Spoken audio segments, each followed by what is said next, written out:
Good evening. Good evening. All right, that was a good rehearsal. And if there's anything we know in the arts is how to rehearse and practice. So I'm going to give you a second chance. Don't worry, you're not auditioning, but you can do better. Good evening. Good evening. Look how fabulous you are. Thank you so much. My name's Christy Bolingbroke. If we don't know each other or don't know each other well, there is a very diverse audience this evening. There are people who've known me since I was a baby, and many times throughout that, and some folks who we've just met very recently. I'm the Executive Artistic Director for the National Center for Choreography in Akron, Ohio, or NCCAkron. We are one of two such centers in the country. The other one is at Florida State University, and that's called MANCI, the Maggie Alisi National Center for Choreography. What does a National Center for Choreography do? I have the distinct privilege and opportunity to focus on research and development in dance, which means I get to work on the process. I get to spend time when the artists don't know all the answers yet, and they ask great questions. And one of the things that came up, because we're celebrating just our 10th anniversary right now, was this idea of we could help new work get made, but to what extent were maybe we being complicit in a system that we had outgrown if there was no way to support that work outside of the process? And so that led to our Creative Administration Research Program. The CAR program, as it's known for short, is a think tank of 26 teams across 19 states asking exactly these questions. How could we develop administrative practices that mirror our artistic goals and ideas and where we want to go?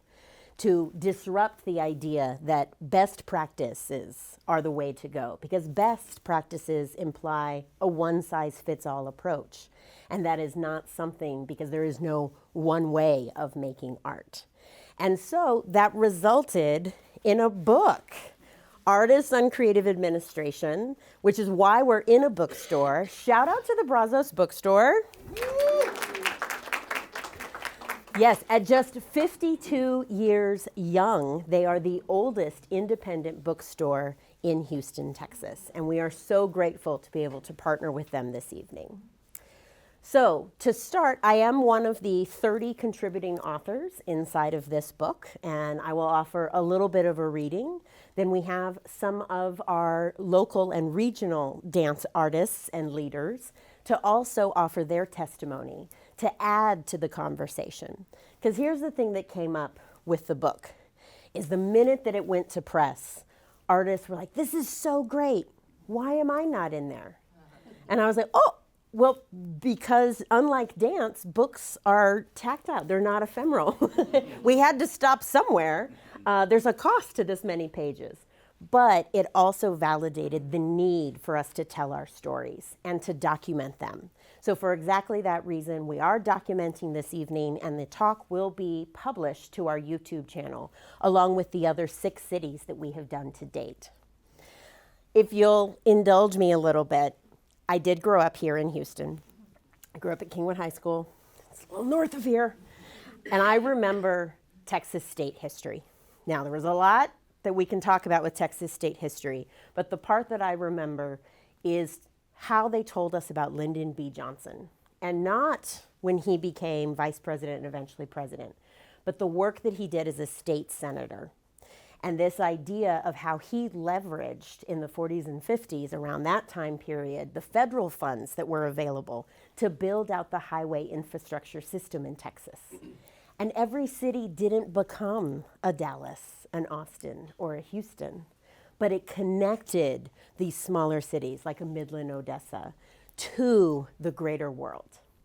It is with that in my own roots and growing up that I hold in the responsibility of running a national center for choreography, that we too can strengthen the infrastructure connecting the regional dance communities through here. So, each of the essays in the book actually end with an administrative experiment, and that's to make this more of a workbook approach. So I'm starting at the end of my essay. and including these questions. The practice of questioning can help determine if a revenue stream will align with your capacity, your long-term administrative goals, and your artistic vision. Not every revenue strategy is a match for every dance artist or for every dance organization. A strategy may be appropriate at a certain point in your administrative or artistic trajectory, but not at other points. So, prior to pursuing or letting go of any revenue opportunity, unpack your assumptions and question the room in order to better determine if a revenue strategy is a good match. Consider these two 20th century assumptions that many dance artists and organizations still hold. We need to have a national tour and home season every year. We need a major individual donor, foundation, corporation to give us money. And as you reflect on these two assumptions, ask yourself these questions beyond the potential for earned income or contributed income. Who are the people you are trying to reach? Is this the best method to reach and engage those people or that community? What are your resources to support this opportunity? Do you have the human capacity and the time to plan, engage, solicit, and cultivate long-term relationships? How will this opportunity strengthen or build your family? How will this opportunity support your art? How will this opportunity reinforce your marketing and storytelling? What are the likely benefits? Is it worth the investment of your time and resources? Does this opportunity align with your artistic vision? That's just a start from the admin experiments in my essay. And now I would like to welcome Stacy Allen to join me, and she's agreed to answer some other questions. How about a round of applause?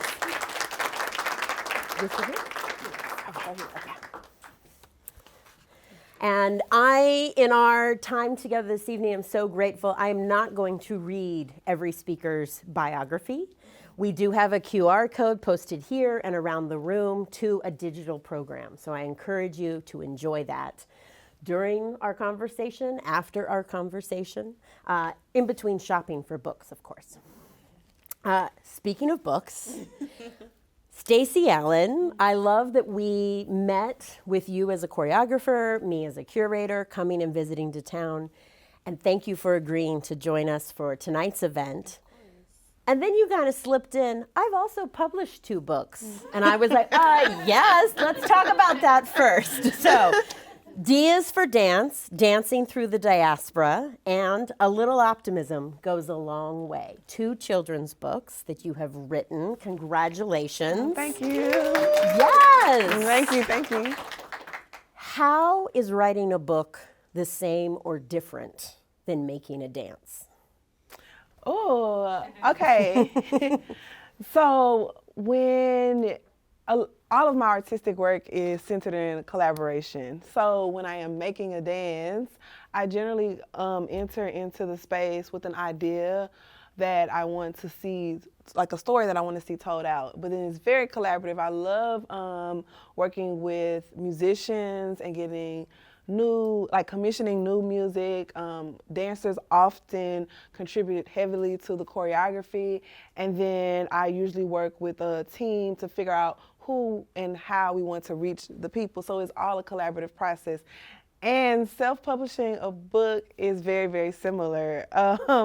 So for the second book, D is for Dance, it's an A through Z book. And so there's different dance genres or important figures from dance, African diaspora dance history. And so what I had to do is I had to collaborate with the illustrator to make sure that the things that I know as a dancer really came forth. And so it's one part collaboration with me as the writer, but then also the author, but also how do you want to execute the community engagement? And so how is it sold?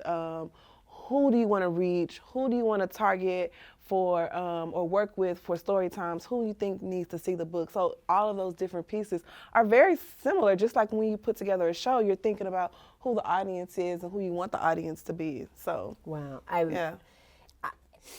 I appreciate that you found it to be a collaborative process with 30 contributing authors. And as a publisher, I was like, this is a very different economy of time.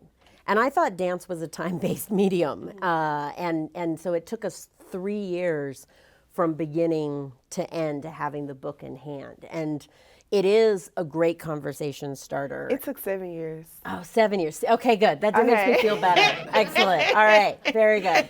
It took 7 years so I wrote the book when I was, my practice has always been both performance and choreography and education. And at the time when I wrote the book, I was a classroom teacher and I was teaching in an elementary school. And so I actually wrote the book on a sheet of notebook paper during my conference period, 7 years prior to it actually coming into fruition, which is very similar to choreographic ideas. Sometimes we have dreams and visions of pieces that we want to execute, but it takes a while. Yeah. A long while.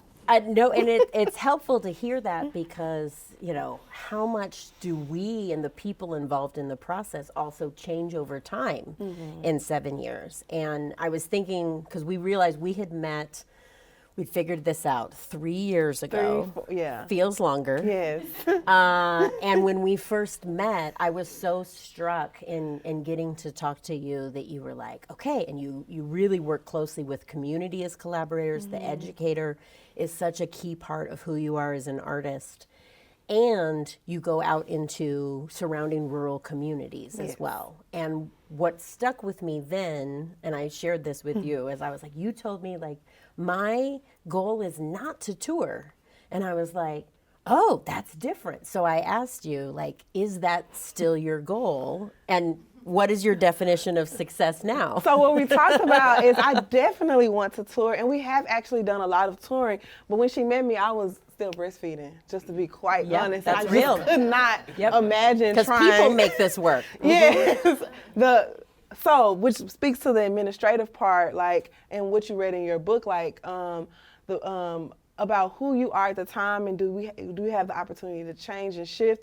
And so when I met you, I was like, 3 very small children, the smallest still nursing, and I was just like, no, I don't want to, I can't even think about it. But now I can think of, that's definitely a goal. And we've actually been able to do a lot of work throughout the Texas area, but we're expanding through the Gulf South. So you can see how in different phases of an administrative practice, things can evolve.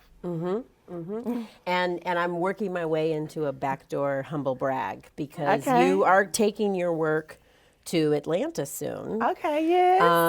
And so that also is fulfilling that goal throughout the South. And I'm curious, could you talk a little bit more about what is that process? How did this work come about? And I'll let you share the what. Okay, so shout out to Marlana. Yes.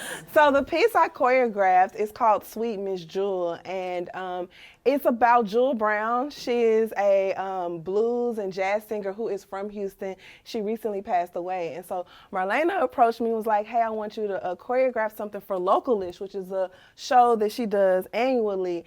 And I was like, okay, so I'm a local choreographer, and I also want to do a story about a local African-American singer. And then also, as we know, like in concert dance, there's many times when specifically African-American choreographers will choreograph a suite of music. So, you know, of course, Ailey did. Urban Bush Women has a suite, I think, of John Coltrane. So I kind of wanted to bring on that, keep that same tradition and use music from Jewel Brown. And so the piece, we did it at Localish. Marlana liked it. We did it at Miller Outdoor Theater, which was huge because I was, as a Houstonian, I too am from Houston. I grew up in Missouri City. I have been going to Miller Outdoor Theater my whole life, but that was the first time presenting work. And then it was selected for a show during International Association of Blacks in Dance. And so that's kind of the process, but it's still very rooted in that storytelling, bringing to life stories of, specifically about Black women.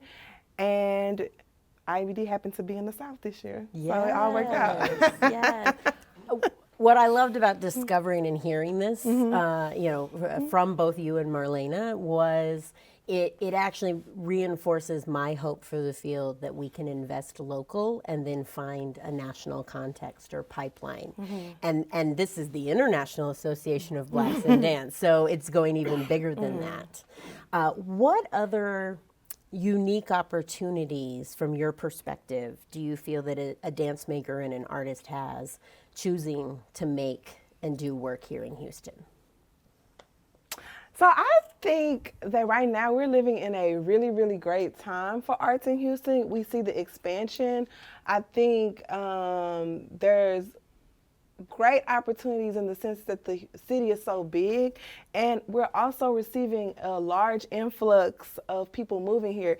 Some native Houstonians feel a certain kind of way about it, but I think it's a great opportunity to see, to have new ideas. And so there's just that many more people that can be involved in our art community. I think the pandemic really made us one of the hot spots. I have a dancer in my company who is from New York, and she moved to Houston for more opportunities. And I was like, girl, I didn't understand it at first, but it was also like a whole quality of life type thing. So that's one thing. The whole dancer. Sure. Right, like the whole quality of life thing. But with the pandemic, I saw a lot of people that I had grew up with or maybe known throughout different phases of my artistic life move back to Houston. And then they stayed. And so it just made for a richer environment. And also, I know we talk about the diversity of Houston a lot, and I think that's also a plus. But specifically as a person who makes work for Black people, we have a large and significant Black population, and we have had Black leadership in the past, and I think all of that makes Houston a great place to make art. I mean, Houston is still in Texas, so it's still some challenges because it's still Texas, but I think that there's some hope there. I love the abundant mindset. Yeah. No, you're like, it's nothing but possibilities and finding those when they present themselves. Yes. Please join me with a round of applause and thank you for Stacy Allen. Thank you. Next up, I would like to welcome Harrison Guy to join me up here. With the H-Town representation. Harrison, I'd like to start by inviting you to share what is Urban Souls? Sure. So Urban Souls is a dance company that I started 21 years ago. Yes. Thank you very much. And so it essentially what happened is, dance for me came as a surprise in the way of codified dance and a job. I've always danced growing up, but I didn't even know this was a thing until college, which is very late.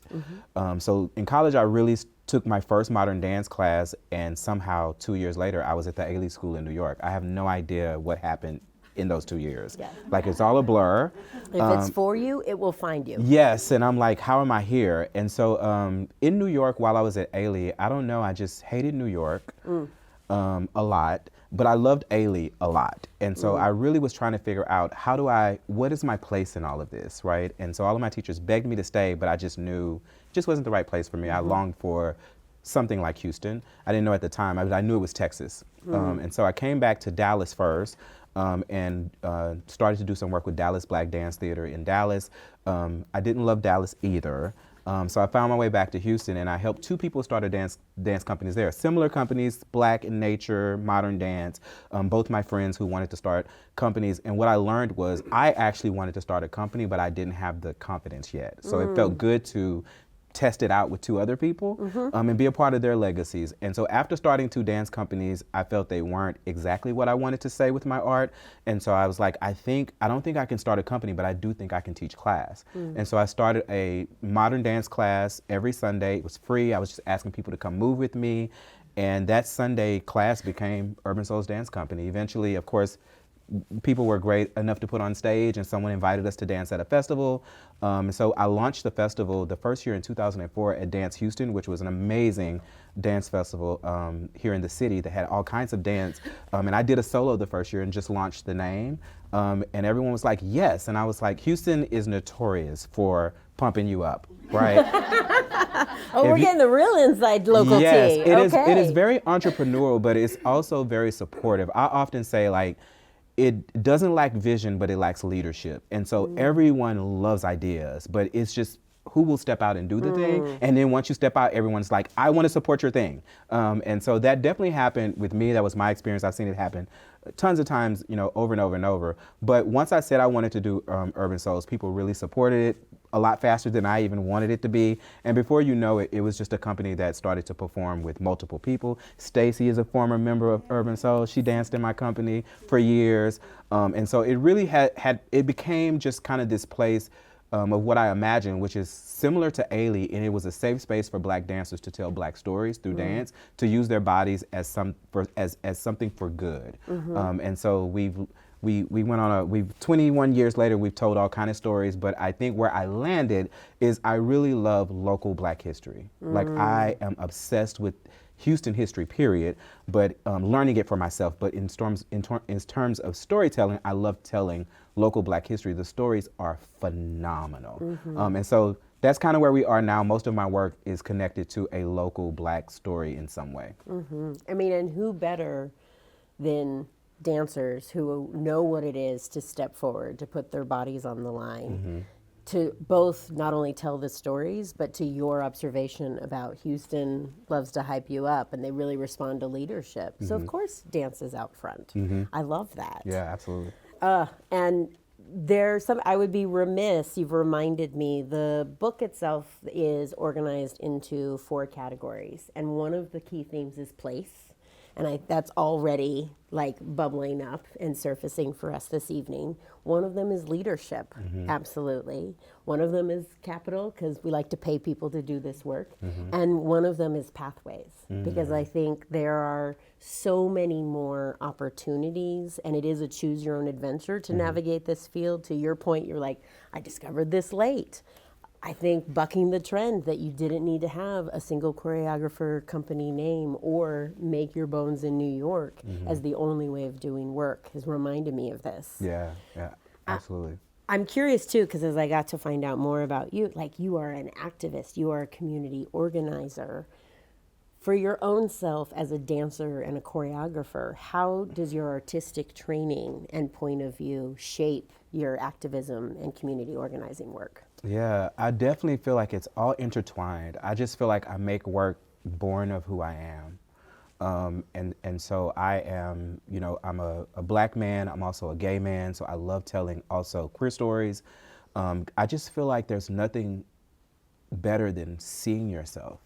Like seeing and really, I mean, we talk about representation, I think it's such a buzzword now, but literally watching any type of art form, whether it's a song or anything, and you literally see yourself in that, it's just so magical. It just affirms, like, it just gives you wings, no matter what the story is. Even if it's a story of trauma or something that you've been through, knowing that someone else went through it, it weirdly still inspires you, you know? And so I love telling stories about my story because I needed those stories and I didn't get them because I found dance and art. I mean, I grew up in theater, so I was a theater kid, but we were telling, like, my theater teacher was obsessed with Chekhov. Like, we were doing stories like that. So there That ain't no didn't Harrison resonate? guy in Chekhov, Yeah. right? I mean, I could probably stretch it now, but back then I didn't know how to do that. I'm like, where's the Black boy?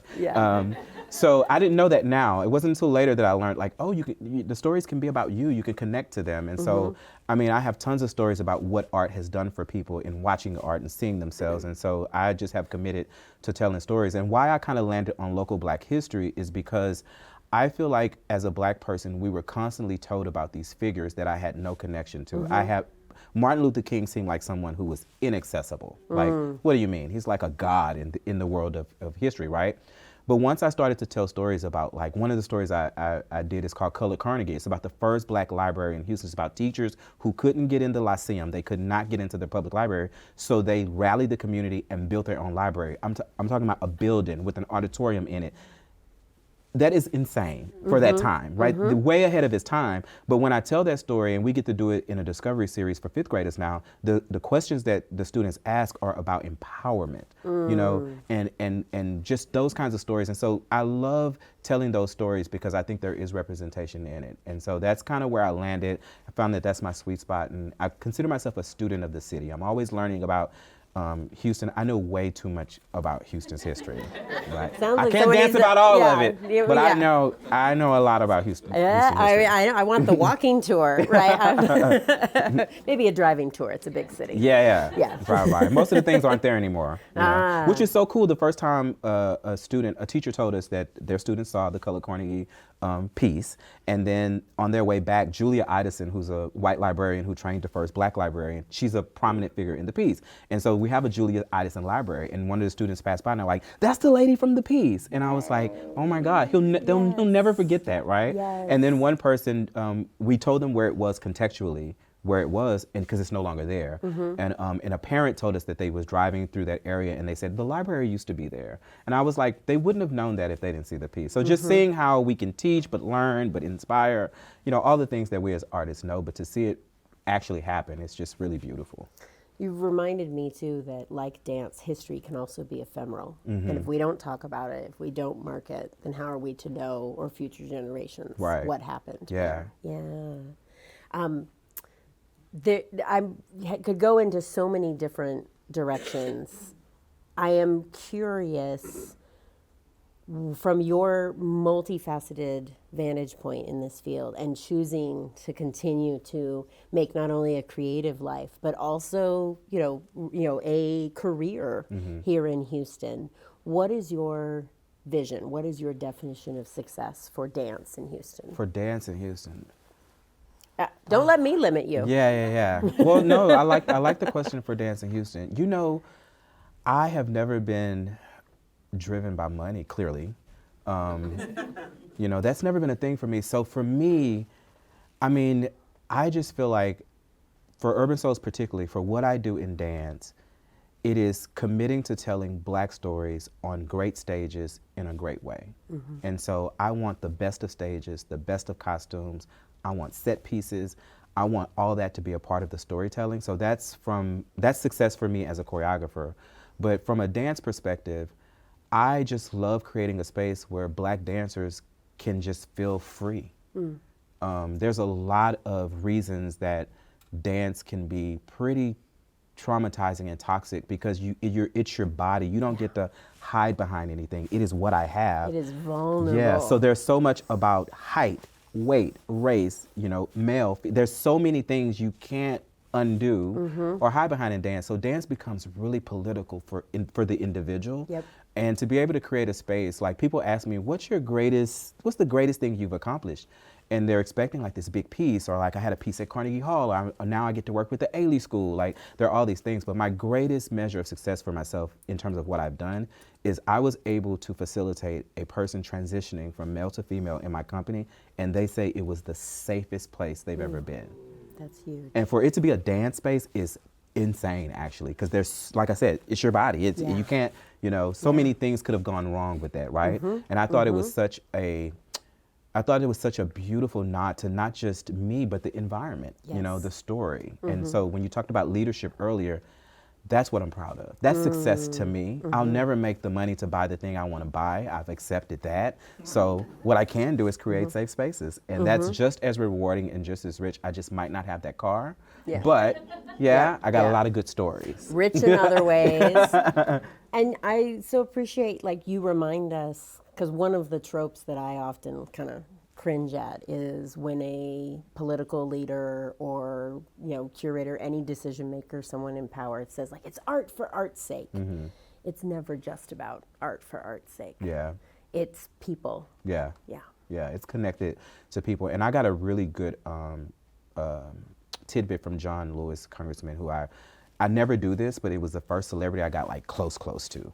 And I was like, I'm gonna ask him a question. And I pumped myself up to ask him. And I was like, hey, if you can give me any advice, what would it be? I asked him for a photo first. And while we're taking the photo, I said, if I could ask one question, he's like, sure.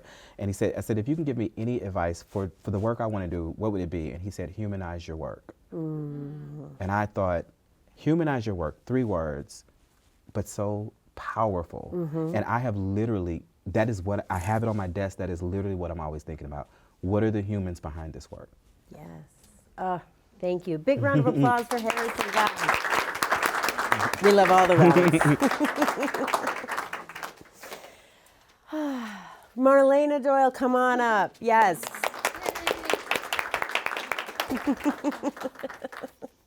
I love getting to talk to artists. I'm so grateful. How are you doing? Good, how are you? Good. Marlana and I figured out that we used to see each other at a lot of national conferences, but it was always like, oh yeah, sure, da, da, da. And I was like, Houston, H-Town, let's go. Yeah. But this is really one of only the first or second times that we get to like do a thing together. Yep. The conversation where I met Stacy some years ago, we hosted that in your space. Yes. And you also have connection points to Harrison as well as Stacy. So we'll get to some of that, but I'm curious if I could also locate our conversation, Sure. because we did the prep, right? Dancers rehearse, about how things change over time. And you made a decision in 2019 without anticipating a pandemic to have a space. And now you Yes. currently run both a nonprofit organization and an LLC. Can you describe and tell us a little bit more about that? Sure. So this July will be my 25th year in Houston. Originally from the East Coast, from Boston, kind of west of Boston, went to school in Pittsburgh, moved here because everybody, when you graduate college, thinks New York, Chicago, LA, but there were so many other things. And I had a great director and teacher who said, you should really look at Houston. And I said, what? I have never even thought of Texas. My roommate was from Dallas. And I said, okay, let's do it. So I found an organization where I could grow and thrive, and kind of became a part of that organization for 17 years, and then decided I think it's time to move on and kind of be myself and be who I can be and represent the city, because I fell in love with the city. I met my husband here, and I knew there was so much to offer, and there was so much support for the arts. So in 2019, I left that organization after 17 years and then decided to have a space. I think there are a lot of spaces in Houston. It's saturated with a lot of architecture, a lot of strip malls. But I felt like the city needed another dance space that was more community run, in a way that we could support other artists and other people, as well as teaching dance, educating dance. So the Institute of Contemporary Dance evolved from that in 2019, signed my lease in September, and then was hanging a speaker in March of 2020. And they announced the rodeo was canceled, and if anybody's then from you knew Houston, it was serious. Yeah. It was for real. And my husband was with me at the time and looked at me and said, "Oh no!" And I was like, "Oh no," because when you sign a lease, you have rent to pay, you have all the things that come with that. So we opened the space in June 1st of 2020. We continued to finish construction. We had a loan. And they were considered essential workers. June 1st, 2020, with one teacher, one student way far away, and then everyone else on Zoom. And it was challenging. We were in survival mode, following Dance USA and the NEA practices of what to do with COVID. But not ideal for a brand new business owner who just signed her life away for 10 years. So, but we worked it out. We had some really great support from the community, and we were able to open the space. And I would say by 2022, so about 2 years, it was just ebb and flow. We were able to kind of finally be without masks, without boxes, and following the protocol. But when I started the Institute, the organization I was with was a nonprofit dance company as well as a center. And all those dancers signed leases for apartments, and they moved here, and they said, what are we going to do? And I was like, okay, I'll start a nonprofit. So I started a dance company. It's a repertory dance company. We started with 6 members. And our goal is what I've always done with my other organization was to bring in artists from Houston to Houston and also support local artists. And really kind of produce repertory concerts. So I call myself a party thrower. I love to throw the parties. I plan out the season and kind of figure it out. So it is evolved now. The company itself is in our 7th season, and we have 10 dancers now. And the Institute is still there, knock on wood, from some really grateful angels through the pandemic that kind of helped us out, because it is an LLC, but it is not profitable, I will tell you that.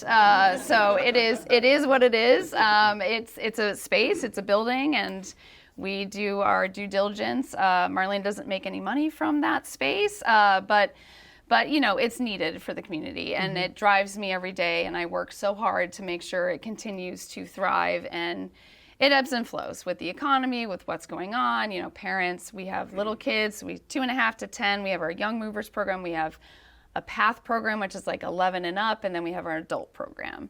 So it's 3 studios, and yeah, I mean, it's also a great location, but that's partly why it's hard to run it, because it's in the middle of the city. It's very close to downtown. But I felt like if I was going to invest and really put my whole heart into a business, it needs to be centrally located, because there's just so much in this city, and I felt like that was the best place for it to be. So location, yeah, got to find your space. Yeah. I want a footnote for folks, if you've never tried to open a studio or run a company, what that may look like. So the Ailey School was brought up a couple different times, and that's a very 20th century idea. And even, you know, in some predominantly white-led institutions like New York City Ballet, the lore is that George Balanchine said, well, first a school, and then they also had a professional company. And so the theory always had been that you would have a company of dancers, and then your school would be an earned revenue stream that would support having the company of dancers. Right. So what I really appreciate about what you've set up is that they are 2 separate entities and not reliant on each one, but then also afford you some different avenues in terms of funds or otherwise. I like to say nonprofit is just a tax distinction. It's not actually a business model. Yeah. So the creativity comes in, how are you going to navigate your LLC operations? How are you going to navigate the opportunities as a nonprofit too? And it sounds like you're doing all the choreography, dancing between the 2. Yes, I am. I mean, I don't make any dances. That's what's different about me between my colleagues here. But I like to curate the dance. I do teach a lot. I teach 14 classes currently, all under the age of 7. So, you know, I'm trying to get them ready, because as the owner of the business, it's cultivating these children, getting them ready, getting them prepared to continue to train.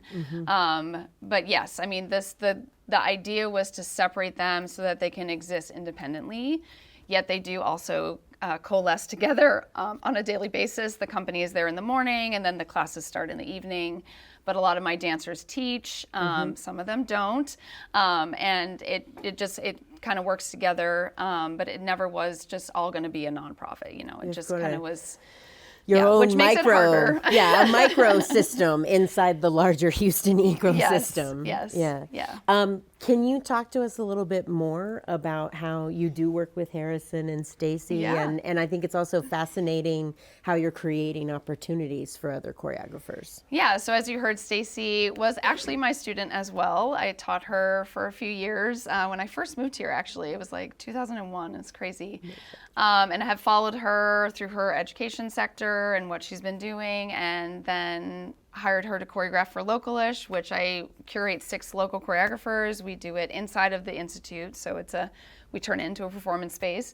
And then that piece went to the Miller, as she said, and then we submitted it for IBD, and it got in. So the dancers are so excited to travel to Atlanta at first week of February. And so that is a way to support her, and I've always told her if she needed space for her company to come in and work. Harrison and I have been on many committees together and have known each other for a very long time as well. When I first moved here, I remember meeting him and actually seeing him dance, because that was a long time ago. We both were dancing at that time. And Harrison uses our space on Sundays. So that class he's talking about, he does it every Sunday from 3 to 5, and then he usually rents space and works his company. They have a lot of performances coming up for Black History Month in February, and they're there consistently, which is great because then it gives a little bit of a crossover. But we do try to prioritize organizations like Harrison's that come in and so that they can have as much space as they can and whenever we can fit them in. So it's great to support them and to have other entities and other companies. There's a lot of project-based dance companies here, a lot of single-based choreographers. There's also Dance Source Houston, which is a service organization for dance, and they are talking about utilizing the space more too. So we're just trying to, just come on in. We'll get everybody in there, and we'll, you were talking about revenue and some things here. I mean, it is a stream for us, and it does help, but I don't want it sitting empty. It wasn't built for just my classes. It was built for the community, and continuing to support that. And it's a beautiful space. My architect and my contractor and my husband and I really wanted to make sure it was open, it was airy, it could be multi-purpose, and it could serve more than just our needs, if that makes sense. I mean, space and the design of how you choose to operate, that it can also be an artistic point of view. Right. Absolutely. Right. Yeah. I feel in some ways that this episode on our YouTube channel will become some sort of PSA for dancers. Come to Houston. And they're not wrong. I moved here. Yes, and you weren't the only one. I also just want to footnote and uplift so maybe as the national comparison, hearing that there are so many project-based artists and the race for space is real, whether you're in New York or Charlotte, North Carolina, or Houston as well. That the majority of the field, and this I think is very much a 21st century dance idea, the majority of the field making dance today is doing so on a project basis, which means that they might not be a incorporated nonprofit. They may be working as an LLC and then finding a fiscal sponsor at a service organization so they can get some of those grant funds as they come up and they're needed. And since dance makers are working more creatively to find a way to navigate a career in the face of inflation and everything else, then we holding these spaces and creating opportunities have to match them with our creativity as well. Yeah. With all of this, yes. What is your current definition of success? Yeah, I was looking at that and thinking about that question. So I feel like the first thing is to be completely transparent and to be open and to make sure that we're providing joy. So even though in times, sometimes I'm like, this is a struggle, or this isn't happening, or this isn't the way I thought it would, or we need more donors, more this, more that, a bigger board, just refocusing. For the nonprofit and the LLC, I find joy in what I watch in the studio. And with the professional dancers all the way through the little babies, just the joy they have when they come out. So I feel like that's a market for success for me personally, is seeing that from the professional adult to the small child. Throughout my day, I'm there all day sometimes, and I'm like, okay, we were seeing all the things in one time. And I feel like transparency is a big one, and being clear and being open and honest with the community, and we need more, we need less, and come on in, we're here. And yeah, I feel like just providing art in general, it's a good distraction from the world, which is crazy. And I think a lot of parents and adults need that, just to come in and move your body and just forget about other things for a bit, for an hour. And just the research and the health of a human to move. I mean, I've listened to so many podcasts lately about how sitting at our desk is not great. You got to get up, do some laundry, walk upstairs. They even say dance in place. It's you should come to the Institute and take a dance class. Right. There's so much benefit to moving and to have a space that can be kind of a hub for the city. We had a choreographer in 2 years ago, Yin Yu. She's a famous choreographer in New York. She's a wonderful artist. And she came in and she saw the logo on the teal wall. And she goes, I made it. And I was like, what does that mean? She's like, I've seen this logo everywhere. I'm like, that's great. That was the whole idea, was to market the space nationally, not just in Texas. And she's like, I'm here. And so her saying that, I was like, okay, this is a definition of success. It's been a struggle, but we're doing the right thing. So. And Yeah. even administrators Yeah. need an audience. Yeah. Need someone, and that I think has been a big outcome too from the creative administration book, Right. is that so much of the labor in this field is invisibilized. Yeah. Right? If you come to one show a year, you're missing the other 364 days of work and process and joy. And I like this idea of administrating joy, choreographing that, and the invitation to come and move and feel what is it to be human. Right. That's an invitation to humanize. Right. So, Yeah. big round of applause Thank for you. Marlana Doyle. Thank you. We're in a bookstore, so I'm going to finish with one more compulsory reading from the book, the beginning of the essay that I co-authored with Delphine Lai, and it is entitled The Practice of Questioning and Generating Revenue. In 2012, Deborah Hay, an experimental dance maker and founding member of Judson Dance Theater, debuted a solo performance entitled, and I'm sorry, Mom and Dad, Turn Your Fucking Head. Hay later explained the premise for the piece as part of a performative lecture titled Reorganizing Ourselves. She noted that a choreographer or dancer may walk into a studio or rehearsal space for the first time and ask, which way is front? By beginning with that question, Hay argued, the answer creates a paradigm of a fait accompli and prevents any additional questioning or discovery. Her advice to the artist is to turn your fucking head in order to really see the room, every corner, every opportunity, in order to make an informed decision or determine the next question. This practice of questioning is not necessarily to acquire answers, but to adopt a conscious effort to unlearn in order to ask new questions instead of only seeking the same answers over and over again. I am not going to read anymore, and that's not just a ploy to get you to buy the book. But I do want to take the opportunity to thank my parents, who never asked me the question, what are you going to do with that? Because I think any artist who has chosen to study or go to school has often faced that, not only from their family and friends, but society. And I'm really grateful, because look what happens when you have an abundant mindset and the possibilities are endless.